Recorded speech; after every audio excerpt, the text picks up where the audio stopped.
Kia ora Year 12. This short video is going to go through 3 of the questions we did in class today, Friday of week 10, because quite a lot of you were away on the geography field trip. So they're all looking at quadratics, but a little bit harder than what we've been doing so far, mainly because they are problem solving or in context. The first one goes like this. The roots of a quadratic equation are 4 and 5. Write the equation in the form ax squared plus by plus c. Now that should really say equals something to make it an equation. So equals y is probably the best thing. Roots of a quadratic equation means that 4 or 5 will make ax squared plus bx plus c equal to 0. So when x is 4 or x is 5, this is going to be a true statement. So we know that that would happen in this situation, that x minus 4 times x minus 5 equals 0. So if x is 4, this factor will be 4. If x is 5, this factor will be 0. So, if I expand that, I get x squared minus 9x plus 20. Okay, so that's my quadratic. However, that's only one of the ways that I could get the roots of an equation, a quadratic, being 4 and 5. And it's useful to think about this with a graph. So I'm going to put another slide in and do that now. Okay, this links into our next topic, which is graphing. On the previous slide, we looked at this function, which is y is equal to x squared minus 9x plus 20. And we know that when we factorise this, we can turn it into x minus 4 times x minus 5. So that crosses the x-axis at those two values. And the y-intercept will be at plus 20. So I can draw that very dodgy parabola, there we are, and it looks like that. However, all I was told was that the roots were 4 and 5. So there are actually an infinite number of parabolas that I could draw that go through those 2 points. The most obvious one is an upside down one.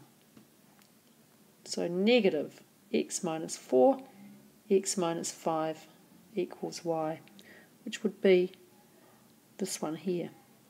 And that would have an intercept at negative 20. Hope there are no proper maths teachers out there looking at my dodgy graph drawing skills. So that's the first two. Right, so we could have negative x squared plus 9x minus 20 equals y. And that would also have roots of 4 and 5. Or, take another colour, we could get roots of 4 and 5 like this with a much steeper parabola. So one that goes like this. Okay, and that's going to have a much lower intercept.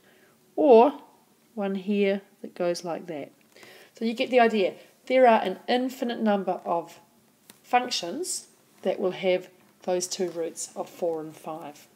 Okay, so a steep positive one, this red one, might be 2 times x minus 4, x minus 5. Right, but I've just asked you in that first question, all I asked was to write down an equation that would have produced roots of 4 and 5. So the most obvious one to pick is this one here. Okay, but there are lots of other possible answers. Okay, on to the second question. Right, so just move that box down a bit. The product of two consecutive odd numbers is 195. Write an equation and solve it to find the two numbers. So the first thing we need to do is define our variables. Let the first odd number be. Now, usually we start with the first odd number being x. Now we can do that here. This is slightly different from how I did it in class. But how do we make x be an odd number? Well, we're going to do it by saying our odd numbers 1, 3, 5 and 7 and so on. That's the odd numbers. Let's think about the even numbers. 2, 4, 6, 8, 10, dot, dot, dot. If I asked you to write me a rule that would give me always an even number, you might tell me that an even number came from the rule x equals 2n. So if I use 2n and I put in any number, any integer into here, I will always get an even number. So an odd number, so I'm going to erase that because we really want to think about odd numbers now. So forget about that. So how can I get myself an odd number? Well, if I do x equals an even number plus 1, I will always get an odd number. Now these even and odd number questions come up all the time in level 2, and once you've seen that trick, they actually get really easy. So that's going to be my first odd number, and the other odd number will be 2n plus 3. So what I've got now is a problem where I've got the product, meaning times, the product of two consecutive odd numbers is 195. So now at last we're ready to write our equation. Alright, so 2n plus 1 times 2n plus 3 is equal to 195. I'm trying to solve a quadratic, so I need to have everything over here and equal to 0. So I get 4n squared plus 2n plus 6n plus 3 equals 195. I subtract the 195 and I collect up my like terms, so plus 18 minus 192 equals 0. Now I could solve that now, especially if I'm being lazy and using my graphics calculator, but better to divide out the common factor. So n squared plus 2n minus 48, there we go, equals 0. So n squared plus 2n minus 48 is 0. That looks like an easy factorising one. And yes it is, so we get n. I'm going to have an n plus and an n minus, because this is a minus 48, so it must be one of each, and I want to have a plus 2n. So if I do 8 and 6, that's what I get there. Right, another slide coming. So that tells me that n is equal to negative 8 or n equals 6. So I need to get my x, my first odd number, so it's 2n plus 1, so that works out to be 13. And so that's the first number. I'm going to come back to that second solution in a minute. First number and the second number is going to be 15. Let's try it out. 15 times 13 equals 195. Happy face. Right, now let's look at this n equals negative 8. So this would give me that my first number was equal to negative 16 plus 1. And that equals negative 15. The second number, 2n plus 3, is equal to negative 16 plus 3, which is negative 13. So the other option for the two numbers was negative 13 and negative 15. Because when you multiply two negatives, you'll get a positive. Now, I can't remember if I said in the question they were two positive numbers. Nope, I didn't. I just said two consecutive odd numbers. So a good answer here would say that there are two possibilities. The numbers were either 13 and 15 or negative 13 and negative 15. Right, so we'll do some more odd and even number problems in class, but I should give you the idea for how to attack all of those. Alright, this last one is harder, and this is an old exam question. But if you've done the first question in here, where the roots were 4 and 5, you should be able to follow this one. So the roots of the equation, x squared plus 6x plus c equals 0, are k and k minus 1. So that tells me that if the roots are k and k minus 1, the following factorised version of the equation must also be true. So x minus k times x minus k minus 1 must equal 0, because the roots are k and k minus 1, and I know it must be an x times an x. So, alright, so we're going to expand this out and see what we get. Now, this will feel a little bit uncomfortable because you're used to having the roots be numbers and not letters, but it doesn't matter. So x squared minus kx minus k minus 1x plus k times k minus 1 equals 0.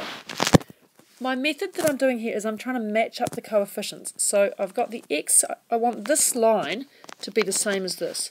So the x squared matches up, but I need to match up the 6 with the coefficient, the number next to the x. So we'll collect up like terms, and we get x squared minus x times k for that one, plus k minus 1. Right, so I'm just collecting up my like terms, it's just that they have got letters instead of numbers. Plus, and I might as well expand that, but it doesn't matter, k squared minus k equals 0. So this k squared minus k is the matching term to this plus c in there, and this bit here, the minus 2k minus 1, is matching up to this. So we'll rewrite it a little bit. We could write that as x squared minus 2k minus 1. Oopsie, let me get rid of that. Hang on. X squared minus 2k minus 1 x plus k squared minus k. So what I've got to do now is I've got to look at the plus 6 up there, plus 6x, and match it up to the minus 2k minus 1x. So I'll do that on the next slide. So I have to solve negative 2k minus 1 equals 6. So expand the brackets, minus 2k plus 1 equals 6. Negative 2k equals 5. K equals negative 5 over 2. Now we know the roots were k and k minus 1. So let's look at what k minus 1 is. K minus 1 is negative 7 over 2. Okay, so now we're going to put them back in together and see what we get to match up our plus c.